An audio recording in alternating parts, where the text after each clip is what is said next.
국회 지금 과방위원이신데 그 의원님 제안으로 이진숙 방통위원장에 대한 감사원 감사 요구안이 의결됐다고 하는데 이건 뭐 어떤 말씀인가요?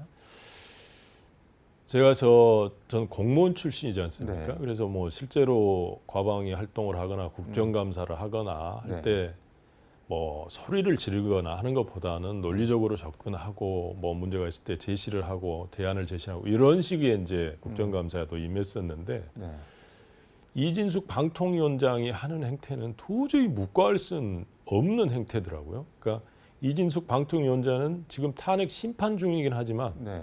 공무원 신분입니다. 실제로 월급도 한 거의 1,000만 원씩 받고 있는 매월. 아, 탄핵 중이어도 월급은 네, 그렇습니다. 기본급에 해당되는 것을 받고 있기 때문에 네. 공무원입니다. 그럼 공무원이면 정치적 중립을 네. 엄격히 지켜야 되는 건데 실제로 근데 유튜브에 나가가지고 네.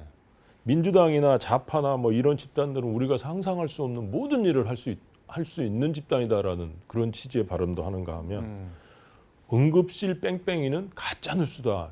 다 드러나 있는 상황을 그런 식으로 이제 매도해서 마치 자기가 극우 유튜버, 극우 뭐 여전사 네. 이거에 뭐 같이 이렇게 건배도 하고 그렇더라고요.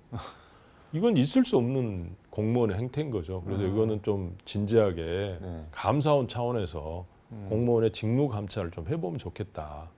이런 취지에서 네. 감사원 감사 요구를 한 겁니다. 만약에 감사원이 감사를 하게 되면은 뭐 어떤 조치 같은 거를 취할 수가 있나요? 예, 조치를 충분히 취할 수 있고 네. 엄격하게 하면 그걸 저희한테 이제 3개월 내에 감사하게 되면 보고를 하게 돼 있습니다. 그때 또 보고 저희가 감사에 대응을 하고 이진숙 위원장에 대한 대응을 또 할 생각입니다. 개인적으로는 직접 보시니까 어떻던가요? 이진숙 방통위원장 뭐 청문회 같은 데서? 굉장히 그 자기 중심적이라고 해야 될까요?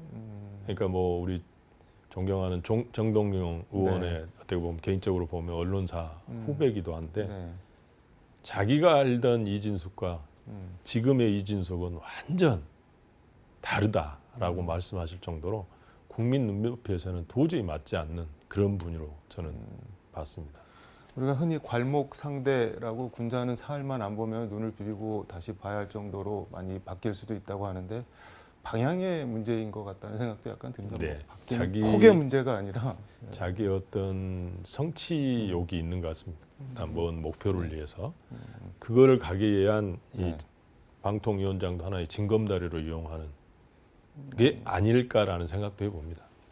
방통위원장 말고 뭘 더 할 수가 있나요? 근데 뭐 선거직에 뭐 아, 나올 수도 있고 네. 여러 가지 길들은 있는 것 같습니다.